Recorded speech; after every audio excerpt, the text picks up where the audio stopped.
इमाम हसन कहते हैं मेरी अम्मा सारे काम करती थी घर के। अब तो शहजादे हैं ना हमारे बच्चे, काम और बच्ची, यानी बच्ची मेके से वापस आती है तो सबसे बड़ा दुखड़ा ये सुनाती है कि वो काम बड़ा कराते हैं। सबसे बड़ा दुखड़ा क्या है?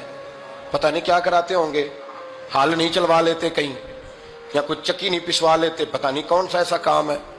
और मैं, आप नाराज ना हो जाना, मैं भी बेटी का बाप हूं, मैं भी बहनों का भाई हूं, मैं भी इस बात को समझता हूं, लेकिन एक बात जहन में रखना कि ये बात नहीं है कोई करने वाली कि सारे बच्ची के माँ बाप जमा होकर पहुंच जाते हैं हमारी बच्ची जी काम बड़े करती है। मसलन क्या करती है? आओ मैं बताऊं मेरे मुस्तफा की बेटी क्या करती थी। दुनिया में कोई इतना गरीब है जिसकी बेटी इतना काम करे कि हाथों पे छाले पड़ जाए?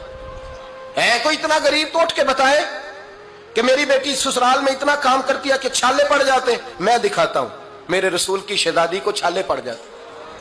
कच्चा मकान, जनाबे फातिमा जनाबे फिजा की लौंडी थी, उनसे मिट्टी मंगाती और घर में लेपा पोती करती, फिर झाड़ू देती। इमाम हसन और हुसैन के दरमियान पूरे साल का फर्क नहीं, 11 महीने का फर्क।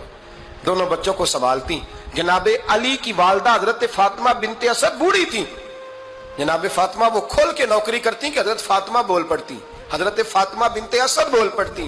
कहती बेटे फातिमा मेरा इतना ना ख्याल रखा कर, तेरे अपने भी बच्चे हैं। जनाबे फातिमा फरमाती आप सिर्फ अली की माँ तो नहीं ना, आप मेरी भी तो माँ है ना। यहाँ बीबियां फलसफा बयान करती हैं, वो कहती हैं जी किस हदीस में आया है सास ससुर की खिदमत फर्ज है? मैंने कहा किसी में भी नहीं आया, लेकिन ये तो आया है ना कि शौहर राजी हो तो अल्लाह राजी रहता है। तो अगर शौहर माँ बाप की खिदमत से राजी होता है तो करो खिदमत, इसको तो राजी करना है ना, इस पर तो तवज्जो दो। हजरत फातिमा फिर चक्की पीसती। चक्की चक्की ये आसान जुमला नहीं कह जाते हम, सुन लेते हैं आप। चक्की पीस कर, जौ पीस कर उसका आटा बनाना, फिर बच्चों के लिए खाना पकाना। फिर एक दिन कहने लगे अली आपकी आमदन थोड़ी है, खर्चे ज्यादा, चरखा नहीं ला देते? फातिमा क्या करोगी? फरमाया थोड़ा सा सूद बना लिया करूंगी, तुम बेच आया करना। चलो मैं थोड़ा हाथ बटाऊंगी। ये सारी ड्यूटियां करके हजरत हसन बरवाते हैं। फिर इज्जत वाले रसूल की इज्जत वाली बेटी, फिर शानों वाले नबी की शानों वाली बेटी, फिर पाक महबूब की पाक शहजादी, सारी ड्यूटियां करके रात को मौला अली से कहती अगर आप इजाजत दें तो अल्लाह को राजी ना कर लूं?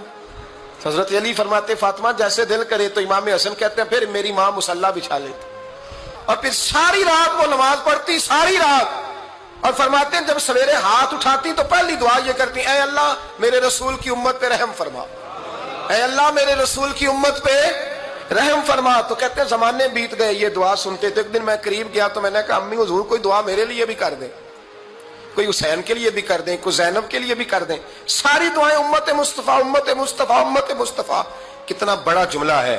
जनाब फातिमा फरमाने लगी तेरे लिए भी करती हूँ, हुसैन के लिए भी करती हूँ, ज़ैनब के लिए भी करती हूँ, सबके लिए करती हूँ। पर बेटा याद रखना फातिमा की दुआओं पर पहला हक मेरे रसूल की उम्मत का है।